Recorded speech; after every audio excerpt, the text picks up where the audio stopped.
Yes girls, बेटा आपका chapter number 2 जो है sexual reproduction in flowering plants, इसका हम आज जस्ट इंट्रो करेंगे। ठीक है, so let's start with it. तो फ्लावरिंग प्लांट्स में बेसिकली बेटा आते हैं हमारे एंजियोस्पर्म्स, जो कि हमने क्लास 11th में भी पढ़ा था। तो चलिए पढ़ते हैं sexual reproduction in flowering plants में क्या आएगा।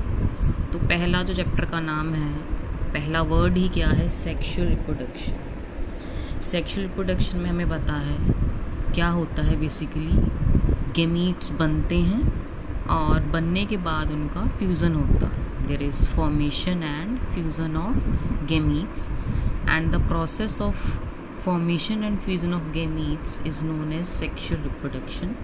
तो यहाँ पे मैंने आपको एक इलस्ट्रेशन बनाया है। This is a male gamete, this is a female gamete. दोनों बन गए हैं। जब ये आपस में फ्यूज़ करते हैं, फ्यूज़ करने के बाद जो इनका फ्यूज़न प्रोडक्ट बनता है उसको हम कहते हैं ज़ाइगोट। जो गेमीट्स हमेशा बेटा हैप्लॉइड होते हैं।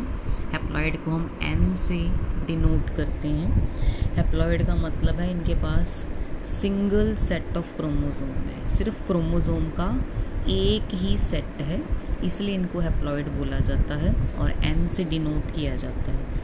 मेल गेमीट को एरो से डिनोट करते हैं और फीमेल गेमीट को हम प्लस के साइन से डिनोट करते हैं। दोनों ही हैप्लॉइड हैं। जब ये दोनों आपस में फ्यूज़ हो जाते हैं तो ज़ाइगोट बनता है।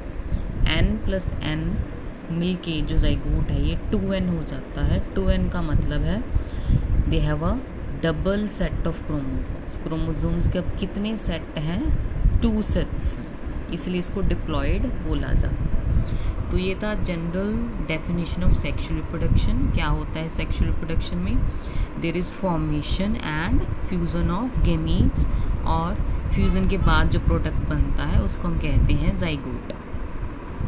जो फ्यूज़न ऑफ गेमीट्स का जो प्रोसेस है बेटा, इसके और भी कई नाम हैं जो कि एग्ज़ाम में आ सकते हैं, जैसे कि सिनगेमी। इस चैप्टर में इस नाम से ही आपको आएगा। सिनगेमी क्या है? फ्यूज़न ऑफ गेमीट्स, या हम कॉमनली इसको फर्टिलाइजेशन भी कह देते हैं। अभी मैंने आपको बताया था फ्लावरिंग प्लांट्स क्या होते हैं। They are basically angiosperms. Angiosperms को ही हम कॉमनली कह देते हैं फ्लावरिंग प्लांट्स, ये इनका कॉमन नेम है। फ्लावर क्या होता है? Flower is basically a modified shoot. ठीक है, शूट अपने आप को इस तरह से मॉडिफाई कर लेती है, इस तरह से उसके अंदर हॉर्मोन्स बनते हैं जो कि इसको कन्वर्ट कर देते हैं एक फ्लावर के अंदर। अगर हम फ्लावर की बात करें, फ्लावर के डिफरेंट पार्ट्स की बात करें, तो फ्लावर के बेसिकली 2 मेन पार्ट्स होते हैं। इसेंशियल पार्ट्स जो कि इसको रिप्रोडक्शन में डायरेक्टली हेल्प करते हैं, एंड नॉन इसेंशियल पार्ट्स जो कि रिप्रोडक्शन में हेल्प नहीं करते डायरेक्टली। तो 1 बाय 1 इनको देख लेते हैं। इसेंशियल पार्ट्स जो हैं फ्लावर के अंदर 2 होते हैं, स्टेमन और कार्पल। जो स्टेमन है बेटा, ये this is a male reproductive part. ठीक है, मेल पार्ट को हम स्टेमन कहते हैं फ्लावर के अंदर। स्टेमन के भी 2 हिस्से होते हैं, एंथर एंड फिलामेंट। एंथर कौन सा हिस्सा होता है? जो कि थोड़ा स्वेल्ड होता है, जिसके अंदर पॉलन ग्रेन्स बनते हैं, उसको हम कहते हैं एंथर। और फिलामेंट कैसा पार्ट है? It's a tube like part, लंबा सा ट्यूब लाइक पार्ट जो है उसको हम कह देते हैं फिलामेंट। नॉर्मली हम इसका जो स्ट्रक्चर है कैसा देखते हैं? This is filament which is a tube like part, और इसके ऊपर नॉब लाइक जो पार्ट है इसको हम कह देते हैं एंथर। ठीक है, इसी तरह से जो कार्पल है, कार्पल को हम पिस्टिल भी कहते हैं।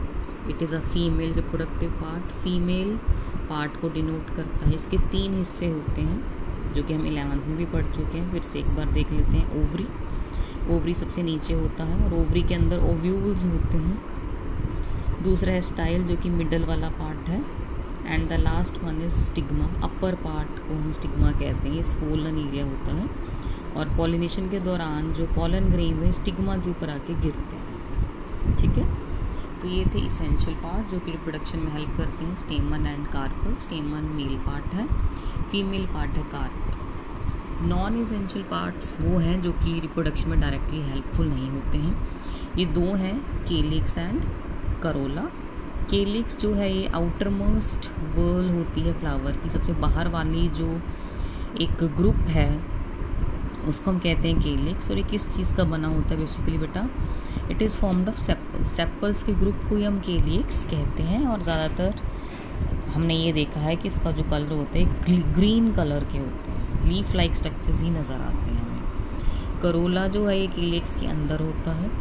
ये भी किस चीज़ का बना हुआ होता है? It's a group of petals. Petals का जो ग्रुप है उसको हम टेक्निकली कह देते हैं करोला, और it is mostly brightly coloured. ठीक है, ब्राइट कलर्स का होता है। ब्राइट कलर्स का क्यों होता है? ताकि ये जो इंसेक्ट्स हैं या डिफरेंट पॉलिनेटर्स हैं उसको ये अट्रैक्ट कर सके और पॉलिनेशन करवा सके।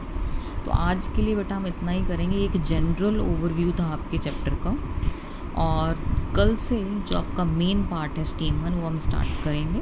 ठीक है, लेकिन इसका भी आपको पता होना चाहिए। ये जो नोट्स है इसको अपनी कॉपी पे कर लेंगे।